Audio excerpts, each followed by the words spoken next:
guys, it's me, Brandon Green, owner of Goldelementautoworks. What we have here are two S-Class Mercedes. Now one of these, the one on the left, is an S500 4MATIC, 2003. The one on the right is a 2004 S55 AMG rear-wheel drive. There are some subtle differences regarding the exterior of these cars. These cars are my personal projects. One I bought to sell, one I bought to keep. Guess which one I'm keeping? Come on, guys. The S55. Why? Because it has a compressor motor. That 5.4 liter or 5.5 liter, however you want to say it. The S55 is a wonderful, wonderful vehicle. They both have actually the same M113 motor. The difference is the S55 or the S55 has the compressor motor. It's a supercharger attached to the motor. That defines it as an M113K. Now, they are both very, very, very nice luxury cars. The early 2000s, there was nothing on the road that could touch these cars, not even a Lexus LS. Yes, the Mercedes was a top-of-the-line luxury sedan that only the elite, rich, or people who have money to spend and blow would buy. Those who recognize and identify with luxury and the best of the best. And that's what you got with the Mercedes S-Class. So the S500, this one right here, 4MATIC. This is, again, a very beautiful car. It has a 5.4 liter, or some people call it a 5.5, but 5.4 liter V8 as well. I think the horsepower on this one is 302 stock, and the horsepower on the AMG is about 493 stock because of that supercharger. Now, the difference is on this one, this does not have the AMG package, which would include the front bumper, the side skirts, the rear bumper. But it has the standard Mercedes S-Class W220 front bumper, side skirts, and rear bumper. It also has dual exhaust, but they're not visible. They're tucked up under there. No visible tips. This one has the obvious visible tips. AMG tips, to be exact. It also has, of course, the AMG kit, the rear bumper, side skirts, and the front bumper. Now, the most noticeable thing is the V8 compressor, because some of these have the AMG Sports package, which will come with those features. The side skirts, the front bumper, rear bumper. They will not come with the quad pipes. They will come with just the accents, the bumpers, and the side skirts. Now, also, a lot of these parts are interchangeable. AMG did increase the structural integrity of the suspension. Now this one is ABC, active body control hydraulic suspension. This one is aromatic. The exhaust on the AMG is beefier. It is a different muffler. It is larger pipes. This one has just the standard Mercedes, as expected, exhaust system. So it's not as loud. It doesn't growl. You don't get that muscular sound when you start it up, nor when you drive it. You have more horsepower, obviously, more torque. You have good power, good torque. It is still a very good car. But when you want a little bit more than just luxury, you want power, you go with the AMG. Now, these came with different options regarding anybody who bought these brand new back in the 2000s. They can add on to it whatever they want to. So you'll see every S-Class with different features, really. Interior-wise, they might have some things from the 600. They might have some things from the AMG, the 5.5, the 6.5. There are different features that you can add to them when you buy these brand new. But when you're buying them second, third, fourth, fifth hand, you get whatever the original purchase of this vehicle ordered it with. So some of these come with wood grain steering wheels. This one does not. Some of them come with added, like rear reclining seats. This one does not. There are certain features that you can get when these cars are brand new. And you might not have the AMG, but you can get a lot of the AMG aesthetics. Not the power, but a lot of the add-ons. Now, both of these cars are projects, so they are dirty. You even see a little bit of bird poop on them. All right, sorry about that. There are some things that this car needs, of course. They both need some love. You can already see that the rear bumper has some damage there. There's a missing piece right there for the toe little hook thing or whatever, the little eyelet. This one has a dent in the back. Okay, these are project cars. This one I'm definitely selling. This one I'm definitely keeping. I'm about to swap out these wheels on here because I have another set of these these tires are horrible. So I'm gonna swap these out, put these on it temporarily, and put some tires on these rims after I clean them up. This one has a lot of brake dust. The brake pads are worn out on this one. This one also has a crack in the windshield. These are not pristine conditions of S-classes, but these are S-classes nonetheless. This one has some front end noise when you go over bumps. This one has some scratches right there. There's a couple things. This one is missing. We'll actually have the rear one, the front one I have to buy. This front bumper's tore up. The PSC pump that controls the locking, soft shut suction doors. That PSC pump in the trunk is non-functional in this car and that car. So you got to use the metal key to lock and unlock these doors. Yeah, man, they both need some love. These buttons don't work. You know what that is, a clock spring. This one also needs brake. Oh, I already said it. This needs brake pads right there. You can see that. Now, the check engine light that came on, so I got to figure that one out because this is the first time the check engine light has come on. I have a new armrest for that. So there's a couple of things that this car needs. The ABC still works, so that's good. But now I got to figure out why the check engine light came on. It's always something with these cars, but it's all good because these cars are so worth it. This one has the big motor. I can show you real quick.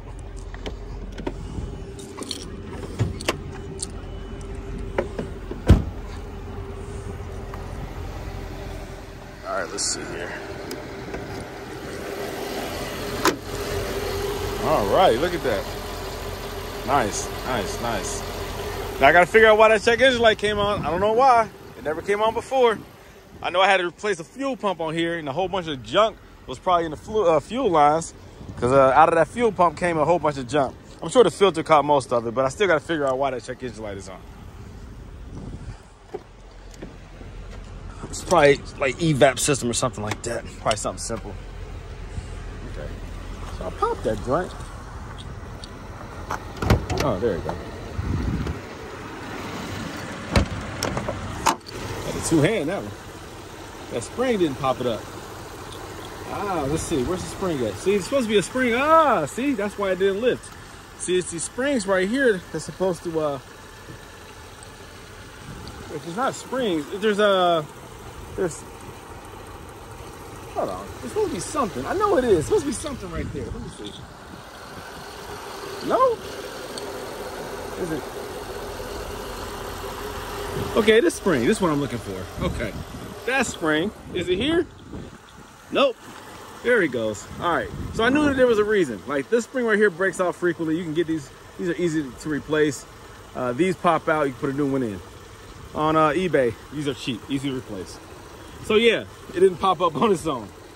Anyways, all right, so here you go. Here go the difference between the standard, okay, 5.0. I'm sorry. You know, I call this a 5.4 or 5.5. This is a 5.0. All right, the S430 is a 4.3. I'm sorry about that. This is a 5.0. This is a 5.0. That is a 5.5 or 5.4 to be exact. So here goes the difference between the motors. All right, so this is a compressor, supercharged, 5.5 liter V8 M113K. Now this is the most desirable motor, the most, reliable motor that Mercedes has ever built when it came to power to reliability ratio. Let's put it like that because we know that there's more powerful motors. The twin turbo or the bi-turbo big V8s that Mercedes makes is 6.3 liters. You got a 6.5 liter V12 and a bi-turbo. I mean, that thing is off the chain. A V12 bi-turbo to 6.5 is the best, biggest, baddest motor that Mercedes has ever made, but it's not the most reliable. Look at them, read them, study them, find out, do your research. The common problems with the 6.5 with the V12 and tell me that it's more reliable than this one. You're lying. Now, this 5.0, this is a great motor. The M113 platform has been proven to be the most reliable and sustainable motor that Mercedes has ever built. There's more of these motors on the road than any other motor that Mercedes built. Period. Prove me wrong. You can't. This is the most reliable motor Mercedes has ever used in their vehicles. So in my opinion, I know that the new Mercedes are off the chain. I know the big twin or bi-turbos, whatever, are great cars, great motors. But bang for the buck, this right here is it. Bang for the buck, these are it. You can get these cars for anywhere from $1,000 to $15,000, $20,000, depending on the condition and the mileage. And these cars are reliable. I don't care what you guys say about Mercedes are cheap, German, they fall apart, expensive, hard to maintain, blah, blah, blah. The proof is in the pudding. These cars are on the road for a reason. The things that go wrong with these cars are the aromatic suspension, the ABC suspension. That's what goes wrong with these cars. The fuel electronic bugs here and there, those are all fixable. Typically when the modules go bad, it's because the modules got wet, and that's because water was allowed to get inside the car somehow through the trunk or through the hood. Right? Because that little thing, that drain plug or whatever, is clogged up and it's not maintained. It gets dirty, it gets leaves and dirt and grime, and it's not maintained. So water gets into the modules. In the back, you have the same issue.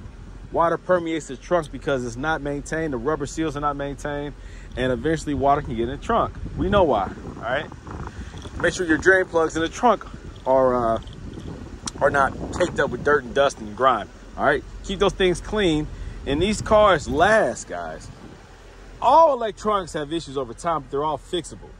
Sometimes you have the LCD or the instrument cluster, whatever. Those go bad. Those are fixable. The radio can go bad. Those are fixable. The amps go bad. Those are replaceable. Or just say, screw all this old electronics when it comes to the audio and stereo system and upgrade it, update it. You know, people do that. There's kits for that. There's everything inside this car, man. It's fixable for the low. You can go to the junkyard and replace anything that goes wrong with this car. The transmission's reliable.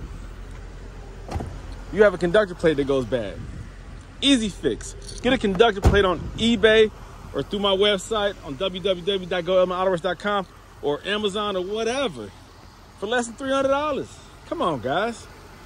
Get a conductor plate because those speed sensors on the conductor plate goes bad. That's on all the models that use this transmission in the early 2000s. Okay, that's a cheap fix. I've been there, I've done that. It's nothing.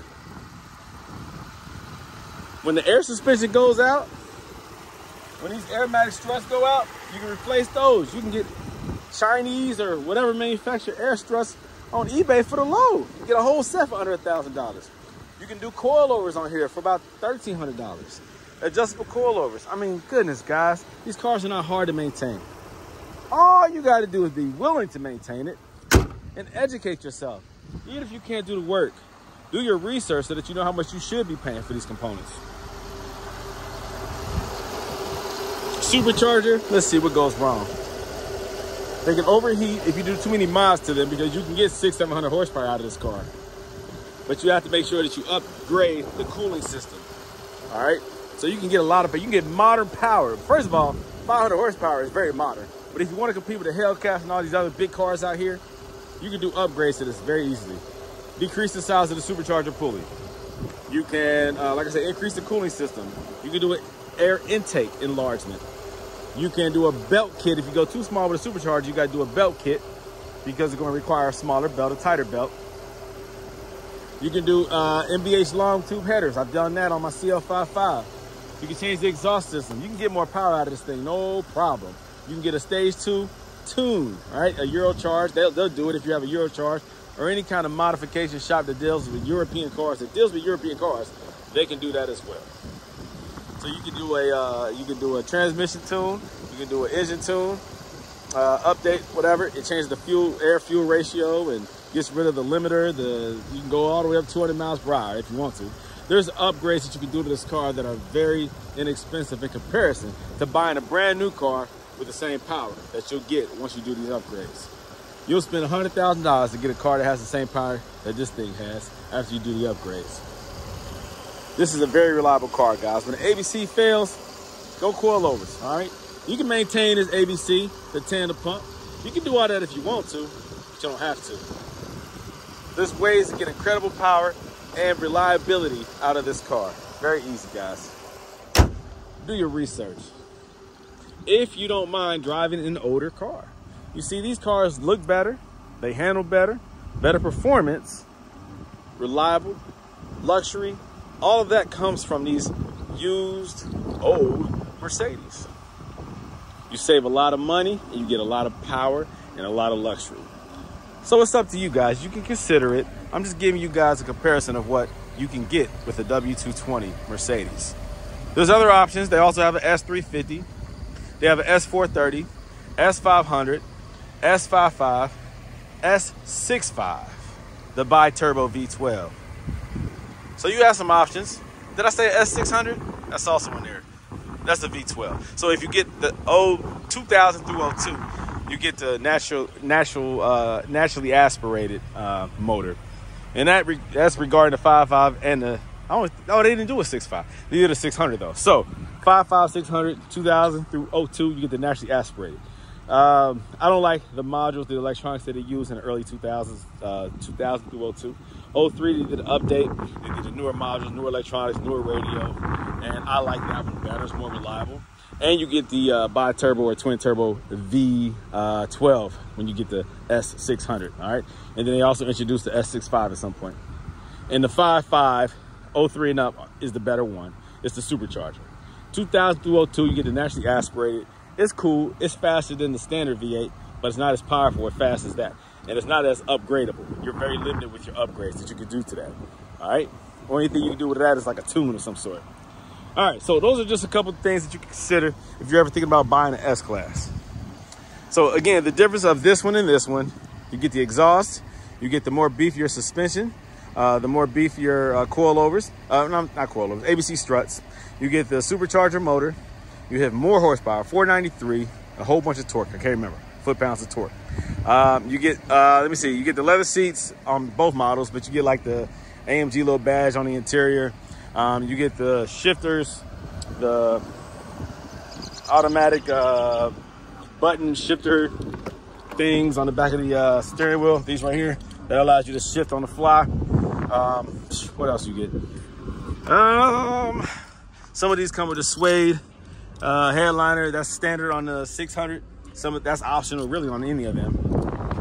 But let me see. Yeah, I think that's about it, I guess. You get the AMG wheels, you know. You get the bumpers, the exterior stuff. You get the quad pipes in the back. All right.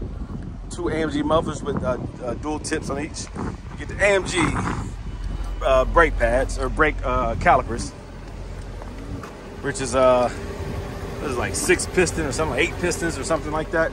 So you get beefier, also rotors, right? Slotted or drilled or whatever. So you get the performance modification. You get what you expect out of an AMG. You get that kind of power. All right. Those are the biggest differences that I can think of off the top of the head. But this right here is still a very, very, very, very, very reliable, good car. S500. S500 V8 5.0. So consider it, guys. Whatever the vehicle that you want, whatever you decide to buy, whatever's best for you. These right here sell for about, oh yeah, there's no badge on the left because I took it off because it had the wrong badge on there from the previous owner. Whatever. Long story behind that. It had a CLS 550. It was not that. It's an S55, of course. But he had some work done on the trunk, some paint work, and they put the wrong emblem on the back, so I took it off. Anyways, so the price range for this car is anywhere between typically $10,000 to $15,000. You can get them cheaper sometimes they cost more. But just say 10 to 15. These right here, you can get anywhere between, this is 03, you can get this anywhere between 3,000 to 8,000 average, all right? A little bit more, a little bit less sometimes. Depends on where you're sourcing your vehicles from. I usually buy private owner. I don't do auctions, although there's opportunity there. I don't do auctions, I do private owner, all right? I've got a car from eBay maybe once or twice, but typically I like to go talk to the previous owner and see the history of the vehicle, you know what I'm saying? So that's that. All right, I'm gonna go ahead and end this video, guys. If you have any questions, let me know. This is Brandon Green, owner of Goldelementautoworks. I'm out.